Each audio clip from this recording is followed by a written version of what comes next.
estos son del SNIS. En Bolivia se estima que la prevalencia de diabetes es el 6.6%.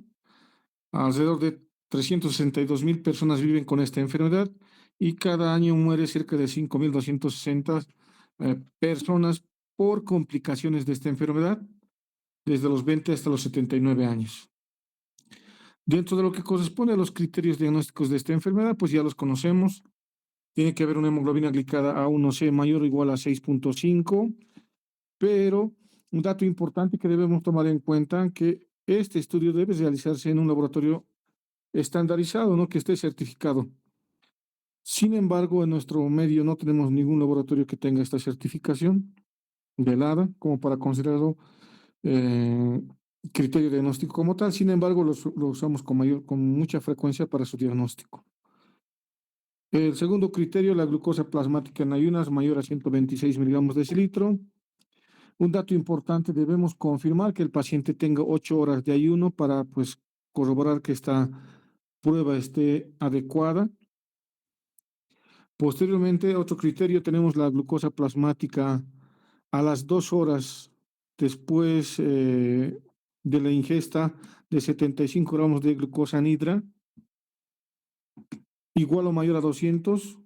Esto que se realiza en la prueba de tolerancia a la glucosa como tercer criterio para el diagnóstico, o una glucosa al azar mayor a 200 miligramos de decilitro con síntomas de hiperglucemia. Entonces, en el caso que teníamos de la paciente, cumplía este criterio, ¿no? Tenía una glucosa mayor a 200 miligramos de decilitro, además que tenía alguna sintomatología.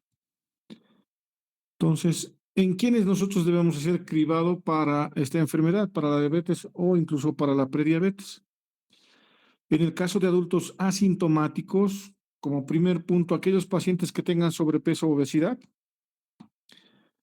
que tengan uno o más de los siguientes factores: familiar de primer grado con diabetes, que este sería un factor de riesgo que no se puede modificar. La raza o origen étnico de alto riesgo, ahí nos encontramos todos los latinoamericanos. Entonces, por la etnia, pues tenemos un factor de riesgo que no se puede modificar. En pacientes que han tenido historia o antecedentes de enfermedad cardiovascular, se debe hacer un cribado.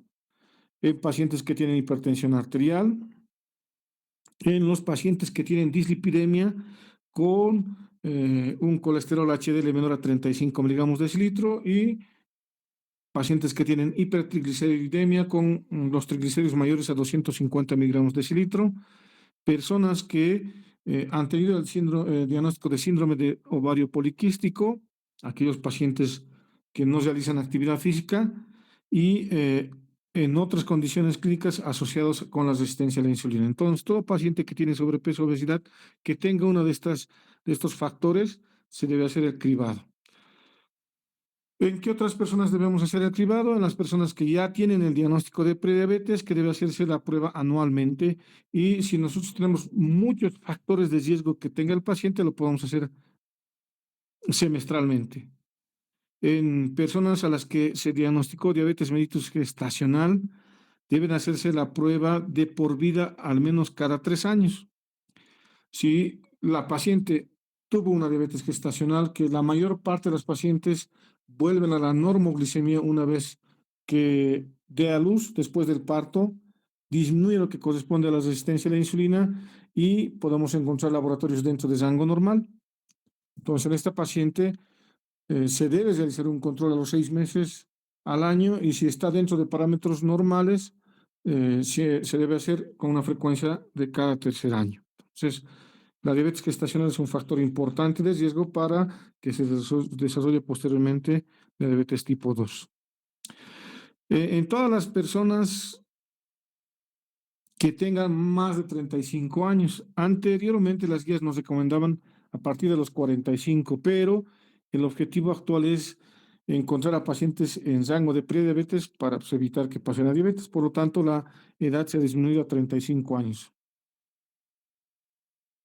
Si nosotros encontramos intervalos de glucosa dentro del rango normal, se puede repetir la prueba cada 3 años si es que este paciente no tiene factores de riesgo importantes. Sin embargo, si tenemos un factor de riesgo importante, lo podemos hacer semestral o anual. En pacientes que tienen el diagnóstico de VIH y están haciendo tratamiento, en ellos también debemos hacer el cribado para diabetes tipo 2. El hecho de tener el diagnóstico de esta enfermedad no significa que va a ser un causante, sino aquellos pacientes que viven con esta enfermedad usan tratamiento antirretroviral y estos son los que podrían ocasionar a largo plazo la hiperglicemia. Algunos pacientes que están expuestos a medicamentos de alto riesgo, ¿quiénes son ellos? Pacientes con artritis reumatoide, pacientes con cualquier colagenopatía que requiere tratamiento con corticoides, es importante, pacientes con antecedentes de pancreatitis aguda, también debemos hacer el cribado porque ellos pueden debutar con diabetes mellitus. Entonces, en esta otra tablita tenemos los factores de riesgo que puede tener un paciente y las guías ADA nos hacen un checklist para determinar qué factores de riesgo puedo tener y la probabilidad de que un paciente tenga diabetes. La edad ya habíamos mencionado. Aquí todavía en esta tablita nos habla de 40 años, sin embargo, actualmente ya con 35 hacemos chequeamos esto en varón o mujer, en relación hombre y mujer, el varón tiene mayor riesgo de tener esta enfermedad. Si alguna vez le han diagnosticado diabetes gestacional en el caso de las damas, si un familiar directo ha tenido esta enfermedad, si alguna vez han tenido presión arterial elevada, si es que practicas una actividad física y cuál es su estado actual de peso, ¿no? Entonces, todos los factores que habíamos mencionado, solo se hace un checklist aquí y si la puntuación es 5 más, entonces este paciente tiene riesgo de tener diabetes y se le hace su cribado. Entonces, nosotros al evaluar un paciente debemos tomar en cuenta en el examen físico los signos de resistencia a la insulina. Entonces, ¿cómo se van a manifestar? A través de la acantosis nigricans, que se va a encontrar en todo lo que corresponde a pliegues cutáneos, en la parte posterior del cuello, codos, axilas, en la región inguinal. Otro signo que nosotros vamos a encontrar de resistencia a la insulina son los fibromas blandos, también llamados acrocordones, y de hecho la obesidad central, pues, es signo de resistencia a la insulina. No es necesario medir la insulina ni hacer el índice HOMA para determinar que un paciente tenga resistencia a la insulina. Ya los datos clínicos nos orientan a que este paciente tiene resistencia a la insulina y nosotros debemos empezar tratamiento en este tipo de pacientes. Aquí vemos otra imagen con acantosis nigricans importante en la región anterior del cuello, región lateral. Igual ya hemos visto esta imagen. Entonces, debemos evaluar eso. Recuerden, el umbral de la glucosa a nivel renal es de 180 miligramos día. Entonces, es por eso que un paciente que tiene niveles de glucosa en 130, 140, que ya cumple criterios de diabetes, no va a tener signos sintomatología. Solo aquellos pacientes que van a tener mayor a 180 miligramos de litro de glucosa, vamos a tener los síntomas de hiperglicemia, ¿no? La polidipsia, poliuria y polifagia. Es por eso que 1 de cada 2 pacientes camina sin saber su diagnóstico, ¿no? Que ya tiene sus niveles de glucosa altos, sin embargo, no pasa el umbral de la glucosa, por eso es que no tiene sintomatología. Entonces, volviendo al caso clínico, esta paciente cumple factores de riesgo no modificables porque pues, tiene antecedentes en la familia de diabetes, ¿no? La madre, que es familiar directo, y su tía que tiene diabetes. Además, otro factor de riesgo importante, ella tuvo diabetes gestacional y dentro de lo que corresponde al examen físico, la paciente tiene datos marcados de resistencia a la insulina. Entonces, y se confirma con sus niveles de glucosa. Entonces, esta paciente cumple criterios de diagnóstico de diabetes, tiene factores de riesgo no modificables, tiene factores de riesgo modificables. Entonces, estamos frente a una paciente con el diagnóstico ya establecido de diabetes tipo 2. Pero, ¿qué pasa con este otro paciente? Es un paciente masculino de 50 años que va a acudir a la consulta con un laboratorio donde se reporta una glucosa de 136 miligramos decilitro. ¿Alguno de ustedes me puede indicar qué haría con este paciente? Participen, por favor.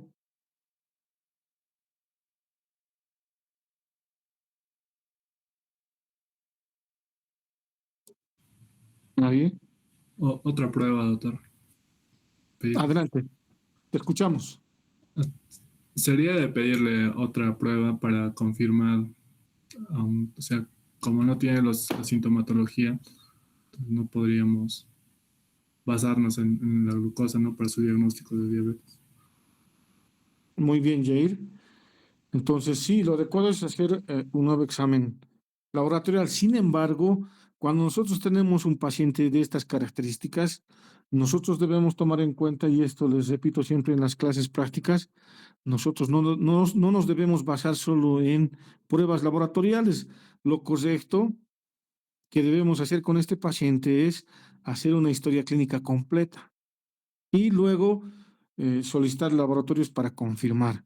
Pues aquí no nos dan muchos datos, no tenemos antecedentes de la paciente, o bueno, en este caso del paciente, no sabemos si tiene factores de riesgo o no, no tenemos datos del examen físico, no sabemos si tiene signos de resistencia a la insulina, no nos habla del peso.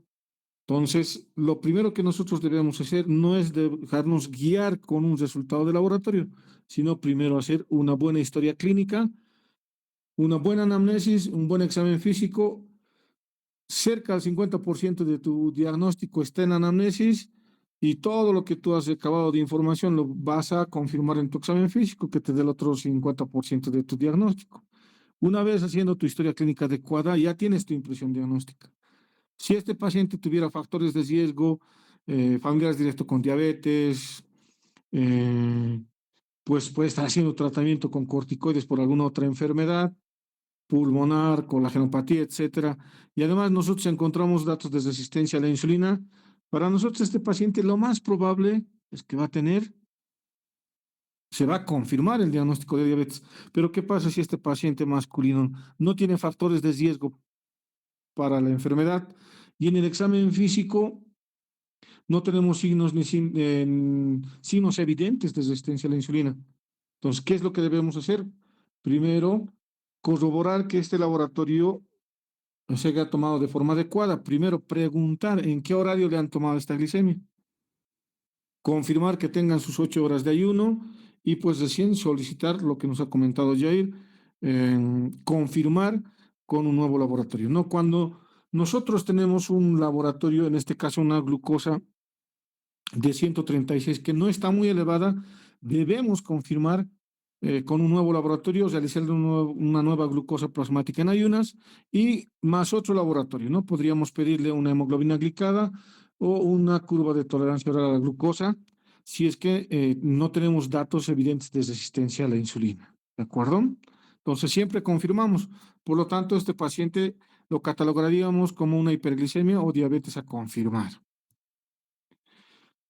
Dentro de lo que corresponde a la fisiopatología de esta enfermedad, pues ya hemos visto que la resistencia a la insulina es fundamental en la fisiopatología y todo esto va a empezar con la obesidad, ¿no? La obesidad va a ser un estado de inflamación crónica donde vamos a encontrar liberación, ¿no? Secreción de citocinas proinflamatorias, que esto nos va a ocasionar una inflamación crónica. Vamos a tener alteraciones en lo que corresponde a la fosforilación del CIRS, va a haber mayor producción y liberación de citocinas proinflamatorias, producción de ceramidas, va a haber una disminución de la expresión del GLUT4, esto por todo lo que corresponde a la resistencia a la insulina, y en consecuencia, si nosotros no diagnosticamos o no encontramos a un paciente cuando todavía está en esta etapa inicial, va a pasar a la diabetes como tal, y esta también pues va a incrementar lo que corresponde al riesgo cardiovascular y de hecho la obesidad como tal no solamente es parte importante de la fisiopatología para la diabetes y parte del riesgo cardiovascular, sino también para otras enfermedades como el cáncer de cualquier tipo. Entonces, aquí vemos en este gráfico cómo es la historia natural de la enfermedad. Al principio tenemos una normoglucemia, tenemos pacientes que tienen factores de riesgo que no se pueden modificar, que están con familiares directos que tienen diabetes, tanto para la diabetes tipo 1 y para la diabetes tipo 2. Entonces, si este paciente no se cuida, no tenemos cambios al estilo de vida con hábitos saludables, con el tiempo va a incrementar la resistencia a la insulina y vamos a tener a largo plazo el diagnóstico de diabetes mellitus. Esto por pues, todos los factores adquiridos, los factores que se pueden modificar, el sedentarismo, la obesidad, la actividad física, la alimentación y el tabaco, que son factores de riesgo que nosotros podemos modificar, ¿no? Y en cuanto a la aparición de sus complicaciones, pues recuerden que en este gráfico vemos el punto cero, ¿no? En el momento que se establece el diagnóstico de diabetes. Sin embargo, debemos tomar en cuenta que no es el inicio de la enfermedad. Cerca del 30 al 50% de pacientes ya tienen una complicación o cierto grado de complicación cuando se los diagnostica, porque no sabemos cuánto tiempo atrás ha iniciado todo el proceso de enfermedad. A veces son 5 años, 10 años o 20 años que el paciente ya tiene alteración metabólica con niveles de glucosa mayores a 130 que van a ocasionar las complicaciones crónicas de la diabetes, ¿no? Tanto micro y macrovasculares. Entonces, debemos tomar en cuenta eso en el momento de su diagnóstico. Y en relación a la fisiopatología, antiguamente se hablaba del octeto ominoso. eh, Posteriormente ya se han mencionado 12 factores determinantes en lo que corresponde a la fisiopatología y actualmente hablamos de un 13º que se habla mucho ahora de la microbiota, ¿no? Hablamos de estos 12 factores que vemos en la pantalla, desde disfunción de las células beta, alteración o defectos de las células alfa, con incremento de la producción de glucagón. Tenemos alteraciones a nivel del tejido adiposo, esto en relación a incremento de la resistencia a la insulina, alteraciones a nivel musculoesquelético y a nivel hepático, esto va a incrementar lo que corresponde a la resistencia a la insulina. Por otro lado, tenemos alteraciones a nivel cerebral, donde pues va a haber un incremento de lo que corresponde al tono simpático y una disminución de la actividad dopaminérgica, por lo tanto, no haber un buen control de o saciedad y el paciente va a ir incrementando lo que corresponde a la alimentación. Tenemos alteraciones a nivel del tracto gastrointestinal, la inflamación crónica, alteraciones o defectos de células inmunes que van a comprometer o van a incrementar lo que corresponde al proceso inflamatorio crónico y también alteraciones a nivel del estómago como tal. Hablemos del tratamiento. Cuando nosotros tenemos un paciente ya diagnosticado, el primer paso del tratamiento es el tratamiento no farmacológico, en el cual vamos a tener que recomendar, indicar, explicar a nuestro paciente los cambios al estilo de vida, ¿no? Donde debemos hacer hincapié que el paciente tiene que tener actividad física moderada e intensa, fomentar el ejercicio mayor a 150 minutos por semana. Esta actividad tiene que ser de intensidad moderada, mínimo 3 veces a la semana, ¿no? Para que pueda mejorar la resistencia a la insulina. Y no solamente se debe hacer ejercicio aeróbico, sino también se debe hacer ejercicio de fuerza, ejercicio anaeróbico, esto para mejorar lo que corresponde a la resistencia a la insulina. Y debemos recomendar a aquellos pacientes que puedan realizar una caminata de 20 a 30 minutos posterior a una comida copiosa. Generalmente esto pasa el almuerzo. Si el paciente tiene posibilidades de hacer una caminata de 20 a 30 minutos después de su almuerzo, sería lo ideal porque esto ayuda a mejorar o a controlar la hiperglicemia postprandial.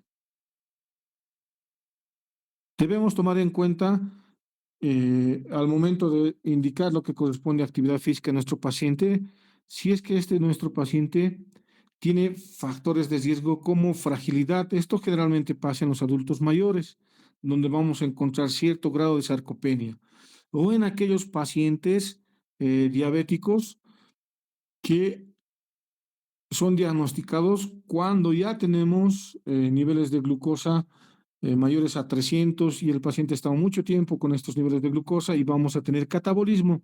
Por lo tanto, estos pacientes han perdido mucho peso, ¿no? 10 kilos, a veces 14 kilos, más de 7 kilos, pero esa pérdida de peso va en desmedro de la masa muscular. Entonces, en estos pacientes debemos también tener mucho cuidado. No se olviden, ya habíamos hablado de ejercicios de fortalecimiento para la resistencia a la insulina.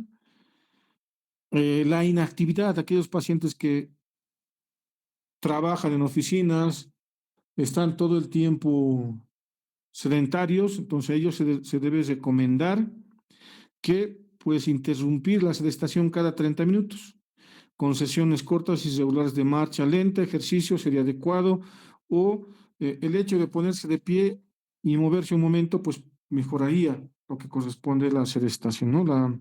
El sedentarismo. Entonces, cada 30 minutos tienen que tener una pequeña actividad del paciente, sería lo adecuado, pero aquellos pacientes que trabajan en oficinas es complejo cuando tienen mucho trabajo.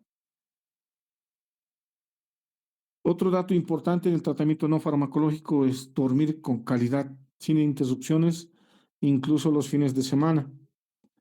La cantidad, 8 horas, está bien. Lo máximo es 8 horas, lo mínimo es 6 horas. Un promedio de 7 horas, adecuado. El sueño adecuado va a repercutir en lo que corresponde a la hemoglobina glicada. La calidad del sueño tiene que ser un sueño regular.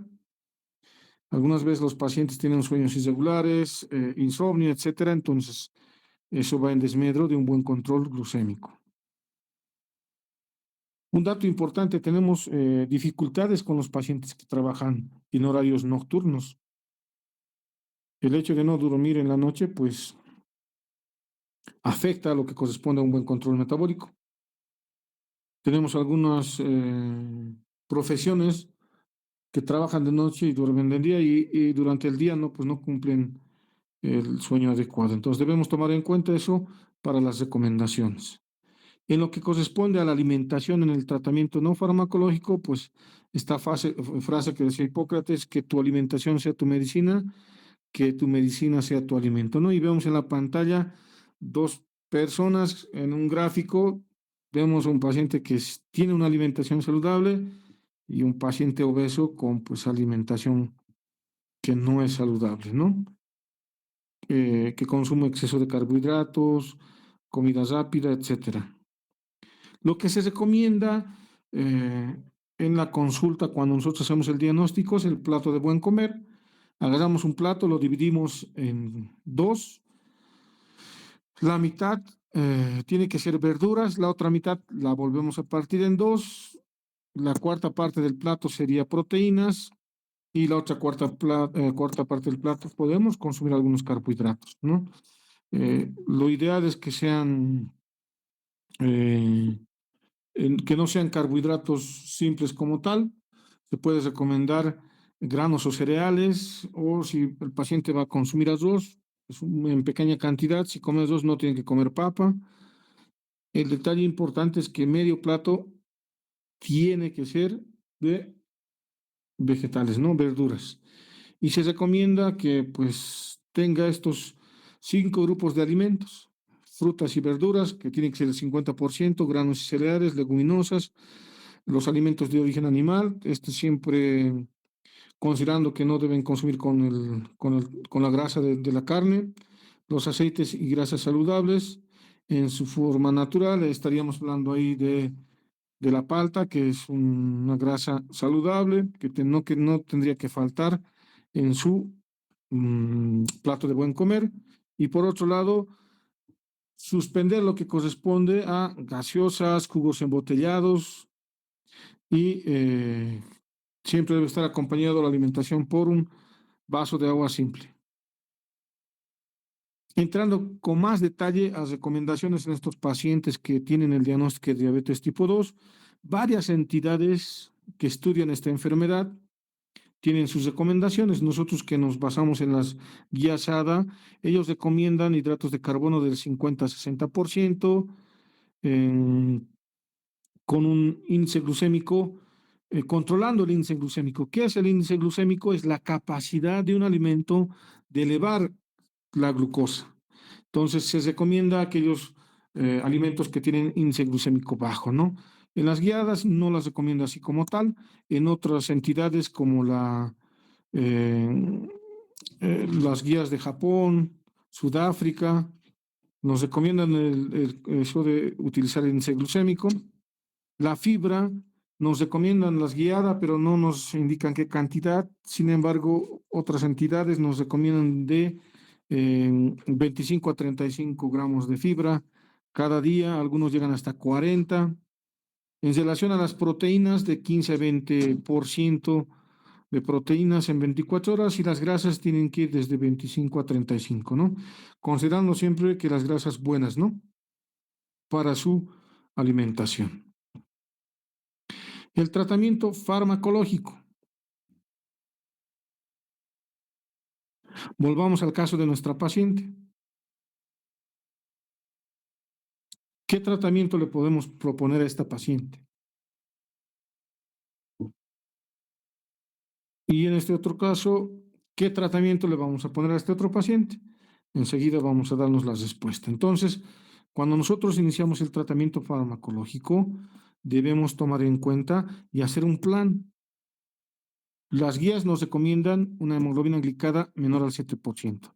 Sin embargo, debemos tomar en cuenta varios factores porque nuestras metas deben ir de acuerdo a cada paciente, debe ser individualizado, más riguroso en aquellos pacientes con diagnóstico reciente, menos riguroso en pacientes con larga duración.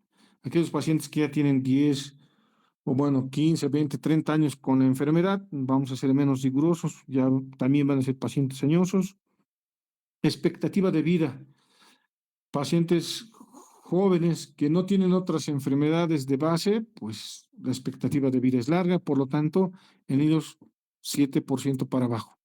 Pero en aquellos pacientes que tienen expectativa de vida corta, por ejemplo, pacientes terminales con enfermedades como el cáncer o alguna otra enfermedad terminal, entonces debemos ser menos rigurosos para evitar complicaciones de tipo hipoglicemia. Si nuestro paciente ha tenido hipoglicemias frecuentes, vamos a mm, también tener en cuenta eso para ajustar o hacer la planificación del tratamiento. Riesgos asociados con hipoglicemia y efectos adversos de los tratamientos, igual es otro factor que debemos tomar en cuenta, complicaciones vasculares presentes, severidad de la enfermedad renal crónica, comorbilidades con otras enfermedades, preferencias del paciente. Este es un dato importante porque al principio el paciente niega tener la enfermedad, no quiere aceptar la enfermedad. O aquellos pacientes que ya han tenido varios años de esta enfermedad, ya están cansados de hacer tipos de tratamiento e inclusive no tienen buen apego al tratamiento no farmacológico. Todos estos factores los debemos tomar en cuenta al planificar el tratamiento. Entonces, debemos tener objetivos terapéuticos claros. Lo más importante es mantener la glucosa lo más cercana posible al intervalo normal y evitar las hipoglicemias. Ese es nuestro objetivo principal. ¿De acuerdo? ¿Por qué? ¿En qué nos basamos esto? Fíjense que solo bajar un punto porcentual en la hemoglobina glicada de nuestro paciente va a disminuir que el paciente tenga una retinopatía en un 33%, que empiece a tener microalbuminuria en un 22% y neuropatía en un 38%. No son datos muy importantes o cifras muy importantes, solo con bajar un punto porcentual en nuestra hemoglobina glicada, ¿no? Esto se ha corroborado en el estudio de SST y a partir de ahí, pues tenemos esos datos. Dentro de lo que corresponde a nuestros objetivos, también debemos tomar en cuenta la pérdida del peso. Sería adecuado mayor al 10%, pero con un 10% estamos tranquilos. La hemoglobina glicada menor al 7%, que debemos tomar en cuenta muchos factores que habíamos mencionado. La glucosa preprandial o en ayunas tiene que ser de 80 a 130 miligramos de decilitro y la glucosa postprandial, 2 horas postprandial, tiene que ser menor a 180 miligramos de decilitro. Pero actualmente tenemos otras métricas y otros objetivos. Entonces, actualmente se utiliza el monitoreo continuo de glucosa, donde nosotros debemos mantener como objetivo en estos pacientes, si tenemos el dispositivo, el tiempo en rango. ¿A qué se refiere tiempo en rango? Que la glucosa esté entre 70 y 180. Tiempo sobre el rango está una glucosa de 180 en 250 y tiempo muy sobre el rango mayor a 250. Por otro lado, hacia abajo, menor a 70, tenemos tiempo bajo el rango y tiempo muy bajo en rango cuando la glucosa está menor de 54. Entonces, vamos a tener nuestro objetivo en pacientes no frágiles, tiempo en rango mayor a 70%, tiempo en bajo en rango menos del 4% y tiempo muy bajo en rango menor a 1%. Eso es nuestro objetivo en este tipo de pacientes que están utilizando un monitoreo continuo de glucosa. Pero en pacientes frágiles debemos tener otros parámetros, ¿no? Se recomienda tiempo en rango mayor a 50 y tiempo en bajo en rango menor a 1% en pacientes frágiles que tienen riesgo de ser hipoglicemia. Entonces, esos no son nuestros objetivos glucémicos, pero no solo eso, debemos tomar en cuenta otros objetivos a nivel de nuestro perfil lipídico. El LDL colesterol tiene que estar menor a 100 en pacientes que ya han tenido un evento vascular cerebral o evento de tipo infarto, menor a 70. El HDL en hombres mayor a 40, en mujeres mayor a 50. Debemos tener o mantener presiones de una presión arterial entre 120 y 140 como máximo en pacientes que no tienen complicaciones crónicas, menor a 90 la diastólica, y aquellos pacientes que ya tienen complicaciones crónicas, menor a 130 la sistólica y menor a 80 la diastólica. Y definitivamente un objetivo muy importante de nuestros pacientes es que abandone el tabaco. De acuerdo al grado de compromiso renal, podemos clasificar en 4 grupos y nos sugieren estas metas, ¿no? Siendo más flexibles.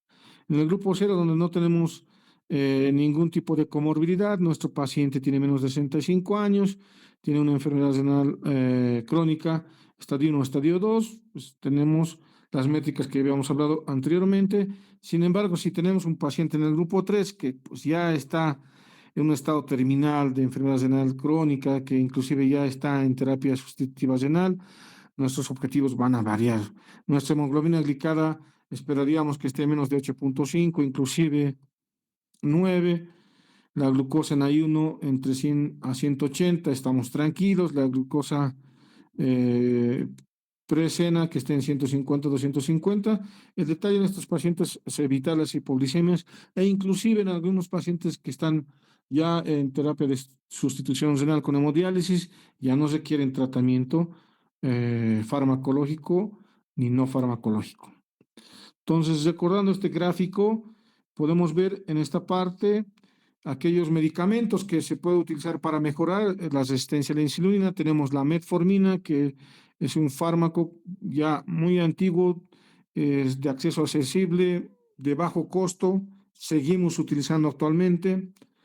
Las tiazolidinedionas, la pioglitazona es ejemplo de esta. No la usamos con mucha frecuencia, disminuye muy bien la resistencia a la insulina, sin embargo, su efecto secundario es incremento del peso, no, es por eso que no lo tomamos muy en cuenta. Los fármacos actuales que pues, estamos usando, los inhibidores del SGLT2 y los agonistas del receptor de GLP-1, dos fármacos que los contamos en nuestro medio. Hace unos 4 años atrás todavía no había ninguno de estos dos fármacos. Actualmente ya tenemos variedad de estos, ¿no? En nuestro medio. A nivel cerebral nos va a ayudar los agonistas del receptor de GLP-1, esto mejorando o inhibiendo el apetito, ¿no? A nivel del gastrointestinal vamos a utilizar los agonistas del receptor GLP-1 y los inhibidores de PP4 que van a mejorar el efecto incretina. A nivel inflamatorio, también está útil los agonistas del receptor GLP-1 y los inhibidores del SGLT2.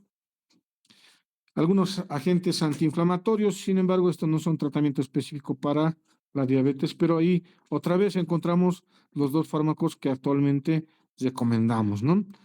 En cuanto a la función inmunitaria, pues igual de la misma manera tenemos los inhibidores del SGLT2, agonistas receptor GLP-1, a nivel gástrico como tal, cual aquí se encuentran los agonistas del receptor GLP-1, aquí tenemos los inhibidores del DPP-4, los inhibidores de alfa-glucosidasa y la metformina. En cuanto a las células alfa, podemos utilizar los fármacos como los inhibidores del DPP-4, agonistas del receptor GLP-1. A nivel renal, pues estamos con los inhibidores del SGLT2 y a nivel de las células beta, pues utilizamos la insulina, sulfonilureas, inhibidores del DPP-4 y los agonistas del receptor de GLP-1. Entonces, si ustedes se fijan en la mayor parte de los factores que forman parte de la fisiopatología de la diabetes tipo 2, actualmente están indicados los inhibidores del SGLT2 y los agonistas del receptor GLP-1.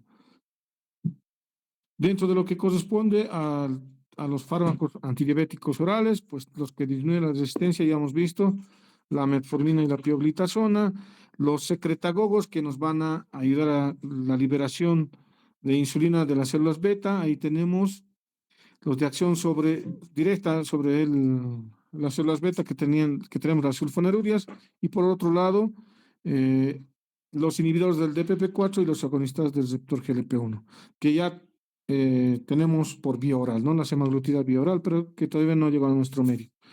Por otro lado, aquellos que reducen o retardan la absorción de la glucosa, la carbosa, que ya no la usamos con frecuencia, muy pocas personas van a tener uso de este fármaco. Y pues los inhibidores de absorción de glucosa a nivel renal, los inhibidores de SGLT2, que actualmente los utilizamos con mayor frecuencia. Y por último, el tratamiento farmacológico con la insulina. Entonces, en este otro gráfico vamos a ver la reducción del porcentaje o punto porcentual de hemoglobina glicada de acuerdo a los fármacos que utilicemos. La metformina nos baja 1 a 2%, tiene bajo riesgo de hipoglicemia, tiene un efecto neutro en el peso, no es un fármaco que podemos utilizar en pacientes para obesidad, tiene un efecto neutro, inclusive algunos autores reportan reducción, sin embargo, no hay evidencia sólida que nos respalde que podamos utilizar para el tratamiento de obesidad como tal. El efecto cardiovascular es positivo, entonces, por lo tanto, la metformina sigue siendo el fármaco de primera elección en nuestro medio porque la mayor parte de las personas que tienen seguros a corto plazo y el SUS, el Seguro Universal de la Salud, tenemos este fármaco. La metformina es además económica en nuestro medio, ¿no? Sin embargo, pues ya vamos ahorita a ver las guías que nos recomiendan. Las sulfonarurias, igual de la misma manera, nos rebajan 1 a 2 puntos porcentuales en lo que corresponde a la hemoglobina glicada. El detalle con las sulfonarurias es el riesgo de hipoglicemia es alto, por lo tanto, no deberíamos utilizar sulfonarurias. Sin embargo, en nuestro medio seguimos utilizando. Ya no es recomendable usar la glibenclamida, pero pues les damos a todos los pacientes. Es lo que hay en los seguros. Ahora, si nuestro paciente tiene la capacidad adquisitiva para comprarse otros fármacos, pues vamos a elegir otro, ¿no? Pero, sin embargo, la mayor parte sigue utilizando nuestra glibenclamida. Por otro lado, las emiglitinas, las tiazolidinonas, fíjense que la reducción de la hemoglobina es menor en relación a la metformina y las sulfonarurias, no las utilizamos con frecuencia. En el caso de los inhibidores del DPP-4, fíjense que solamente reduce la hemoglobina glicada en 0.7%, el riesgo de hipoglicemia es bajo, el efecto en el peso es neutro, el efecto cardiovascular es neutro. Y vemos los inhibidores del SGLT2, un punto por ciento, en comparación de la metformina casi es igual, y inclusive la metformina nos catalogan hasta 2%, ¿no? El riesgo de hipoglicemias es bajo, inclusive muy bajo considerado. Efectos sobre el peso, sí puede haber una pérdida de peso. Y en relación a la protección cardiovascular, el efecto es muy positivo. Los agonistas de receptor de GLP-1, que son importantes, hasta 1.2% de reducción de hemoglobina glicada. Riesgo de hipoglicemia es bajo, sí se usa para tratamiento de obesidad, inclusivemente menos de una pérdida de peso mayor a 3 kilogramos, y el efecto en protector cardiovascular es positivo. En esta otra gráfica vamos a ver el mecanismo de acción de los inhibidores del SGLT2, cómo es que van a bloquear esto y va a haber una liberación o excreción de glucosa a través de la orina. Entonces, los inhibidores de SGLT2 son los fármacos que nos benefician en cuanto a protección renal y cardiovascular. Ya tenemos tres tipos de inhibidores de SGLT2 en Bolivia. Tenemos la empaglifosina, la dapaglifosina. Lo bueno es que actualmente ya varias empresas están importando estos fármacos e inclusive actualmente ya se están produciendo en Bolivia y los costos han bajado, ¿no? La molécula original de la dapaglifosina en nuestro medio está costando 26 bolivianos y una molécula genérica, la más económica, está a 4,50 bolivianos. Entonces, eh, para algunos pacientes es accesible, ¿no? Pero para otros no, pues el costo sigue siendo alto. El beneficio que tiene a través de la glucosuria, vamos a tener un balance calórico negativo, va a disminuir la hemoglobina glicada, va a incrementar la oricosuria. Esto nos va a llevar a una disminución de la masa grasa corporal, disminución de la inflamación y glucotoxicidad, disminución de la uricemia. Va a estar en beneficio de la aterosclerosis, vamos a disminuir la aterosclerosis, va a disminuirse la grasa epicárdica.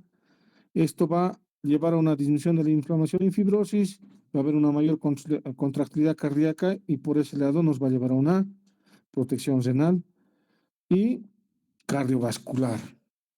Por otro lado, la natriuresis que ocasiona los inhibidores del SGLT2 va a disminuir la presión arterial, va a disminuir el volumen plasmático, va a incrementar la retroalimentación del glómerulo tubular. Esto va a ocasionar una vasoconstricción de la arteria aferente, lo que va a disminuir la hipertensión intraglomerular y va a disminuir la hiperfiltración, va a disminuir la proteinuria y eso nos va a llevar a una protección renal y cardíaca. Por otro lado, va a disminuir el estiramiento miocárdico, al disminuir el volumen plasmático. Esto nos va a llevar a una disminución de las arritmias ventriculares y una protección renal cardíaca. Por otro lado, va a disminuir la presión arterial, disminuir la rigidez arterial y también nos lleva a una protección cardíaca. E inclusive actualmente las guías americanas recomiendan el uso de los inhibidores de SGLT2 en pacientes con falla cardíaca sin tener diagnóstico de diabetes tipo 2, ¿no? Forma parte de los 4 fantásticos del tratamiento de la insuficiencia cardíaca. Entonces, si ustedes se fijan, los inhibidores del SGLT2 son importantes para la protección renal y cardiovascular. Entonces, nosotros al empezar un tratamiento o al iniciar un tratamiento siempre debemos ver riesgo-beneficio. Entonces, los efectos favorables de los inhibidores del SGLT2, pues de hecho superan los efectos desfavorables. Dentro de los efectos desfavorables, infecciones genitales están reportadas por el hecho de la glucosuria. Se recomienda a los pacientes que deben tener un aseo genital o sea, cotidiano. Se han reportado cetoacidosis diabética euglucémica, que no es muy frecuente, pero están reportados. Se debe recomendar al paciente que use estos fármacos. Los signos de alarma. En algún estudio se ha relacionado con amputaciones en pacientes que tienen diabetes con pie diabético. Sin embargo, eso está en interrogatorio porque no hay evidencia sólida, no hay un grupo importante de pacientes que han tenido este tipo de eventualidades. Pero por el otro lado, los efectos favorables son mayores. Entonces, sin duda, podemos indicar los agonistas los inhibidores del SGLT2, ¿no? La dapaglifosina y empaglifosina que tenemos en nuestro medio. Por otro lado, tenemos a los agonistas del receptor de GLP-1. Tenemos la semaglutida. La liraglutida era el agonista de inicio, que actualmente ya no está en uso. Se ha descontinuado inclusive la fabricación de la liraglutide porque su uso era diario. Actualmente tenemos la semaglutide y el agonista dual, que es la tirzepatida, que tiene su efecto en el GIP y en el GLP-1. Entonces, estos dos se utilizan actualmente con mayor frecuencia y actualmente la mayor parte de los pacientes o los médicos están recomendando el uso de tirzepatide por el hecho de la pérdida de peso. Inclusive Se usa como tratamiento de obesidad sin que el paciente tenga diabetes. La pérdida de peso va hasta desde un 6% hasta un 20%, en el caso del tirzepatide hasta un 20%. Trae mucho beneficio en relación a un buen control glucémico.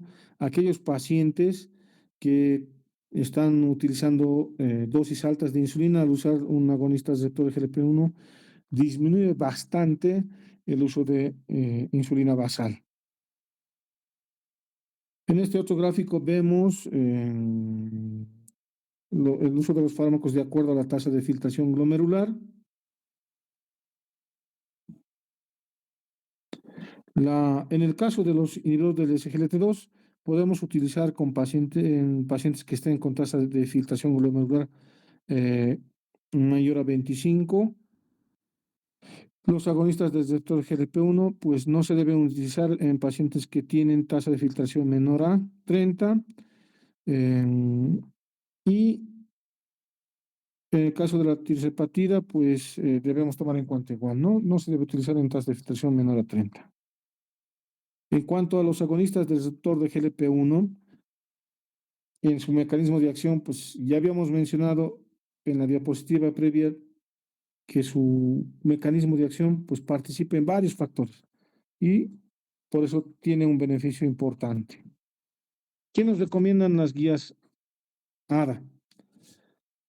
Si nosotros, antes el tratamiento de primera elección era la metformina, pero actualmente ha cambiado. Si nosotros tenemos un paciente que tiene enfermedad cardiovascular o tiene enfermedad renal, de hecho ya nosotros debemos utilizar inhibidores de SGLT2 o agonistas de receptor de GLP-1.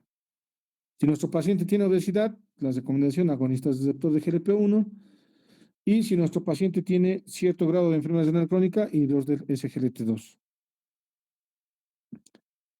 La metformina en nuestro medio sigue siendo el tratamiento inicial adecuado, pues si no tenemos acceso a un inhibidor de SGLT2 o agonistas de receptor GLP-1. El detalle de los agonistas de receptor GLP-1 son los costos. Se va titulando las dosis, sin embargo, necesitamos un presupuesto de 1.000 a 1.500 mensuales. Ese es el costo por este fármaco, entonces no es accesible para varias personas. Bueno, veamos esta otra gráfica o esta otra diapositiva donde nosotros tenemos un paciente con monoterapia con metformina. Si nosotros no llegamos a metas, que sería una glucosa plasmática en ayuno entre 80 y 130 o en una hemoglobina menor de 7, debemos adicionar otro fármaco. Lo ideal sería un inhibidor del SGLT2 o un inhibidor del DPP4. Aquí no se recomienda el uso de sulfonamidas, pero si es lo único que tenemos a la mano o a disposición, pues usamos este. Pacientes que ya están con terapia dual, estaríamos hablando de dos antidiabéticos orales, una metformina y una sulfonilurea, una glibenclamida, que es lo con lo que nos vamos a encontrar con frecuencia. Podemos añadir un tercer fármaco, que puede ser un inhibidor del SGLT2, para llegar a nuestras metas. Sin embargo, si nuestro paciente tiene niveles de glucosa alto y cumple criterios para inicio de insulina basal, ya deberíamos iniciar insulina basal. Cuando nuestro paciente tiene triple terapia, metformina más otros dos fármacos, pues ya debemos plantear el uso de un agonista de receptor GLP-1. Sin embargo, si el paciente no tiene chance para adquirir este medicamento, debemos iniciar insulina basal. Entonces, debemos iniciar insulina basal en un paciente con diabetes tipo 2 cuando cumple estos criterios, que son tres. Uno, una hemoglobina glicada mayor a 10%. Segundo, pacientes que están utilizando dos o más fármacos antidiabéticos orales que no se puede llegar a metas. Y pacientes que tienen niveles de glucosa mayor a 300 miligramos de decilitro. Entonces son los criterios para inicio de insulina basal.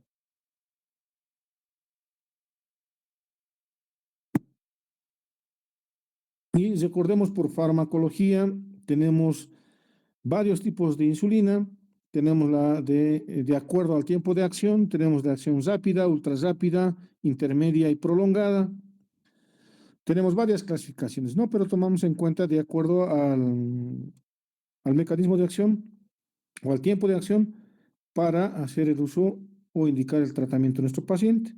Para los pacientes con diabetes tipo 2 debemos iniciar en un principio insulina basal. ¿Y cuáles vamos a utilizar? La NPH, la insulina glargina, la Degludec o eh, estas podemos utilizar, que son las insulinas parabasales, ¿no? ¿Qué es lo que nosotros buscamos en un paciente? Tratar de simular la fisiología de nuestro paciente en cuanto a la liberación de insulina. Recuerden que los pacientes que tienen diabetes tipo 2 todavía tienen cierto porcentaje de insulinas beta que todavía están funcionando. Entonces, nosotros primero empezamos con la insulina basal. ¿Cómo lo hacemos? De acuerdo a las guías, se debe calcular sobre el peso corporal. De punto 3 es lo que nos dicen las guías americanas, o punto 2 que han debido leer en algún otro libro o alguna otra guía, y calculamos la dosis. Por ejemplo, en este paciente, masculino de 45 años de edad, que consulta de seguimiento, refiere polidipsia, polifagia, poliuria, mal apego al tratamiento no farmacológico, perdió 8 kilogramos de peso de manera no intencionada, en tratamiento con metformina de liberación sostenida, 1000 miligramos viral cada 24 horas, más glimepiride 4 miligramos viral cada 24 horas, y tiene una glucosa en 300 y una hemoglobina glicada en 12.1. Entonces, este paciente, si nosotros vemos, está utilizando dos fármacos antidiabéticos orales, no ha llegado a metas, cumple un criterio para el inicio de insulina basal. Tenemos una glucosa en 300, otro criterio para inicio de insulina basal, y su hemoglobina glicada está en 12.1. Entonces, ¿qué hacemos con este paciente? Vamos a utilizar insulina eh, basal. Entonces, de acuerdo a su peso, este paciente pesa 100, calculamos, ¿no? 100 por 0.2 nos da una dosis total diaria de insulina de 20 unidades. Entonces, podemos utilizar dos insulinas, la de acción intermedia, que es la insulina NPH, y la insulina glargina de acción prolongada. Ambas las tenemos a disponibilidad en nuestro medio y ambas están en el INAME, ¿no? La lista esencial de medicamentos. Si vamos a utilizar insulina NPH, vamos a dejar la siguiente indicación, o cómo tiene que colocarse nuestro paciente, ¿no? La dosis total diaria, que sería 20, la dividimos en dos, ¿no? 2 tercios en la mañana y 1 tercio en la noche. Entonces, 21 lo dividimos entre 3, que nos saldría a 6 punto algo, pero nosotros no podemos administrar esa dosis a nuestro paciente. Entonces, lo más adecuado sería 14 unidades en la mañana, a las 8 de la mañana por vía subcutánea, y 6 unidades vía subcutánea a las 8 de la noche. Entonces, esa sería nuestra indicación para el inicio de insulina basal en nuestro paciente.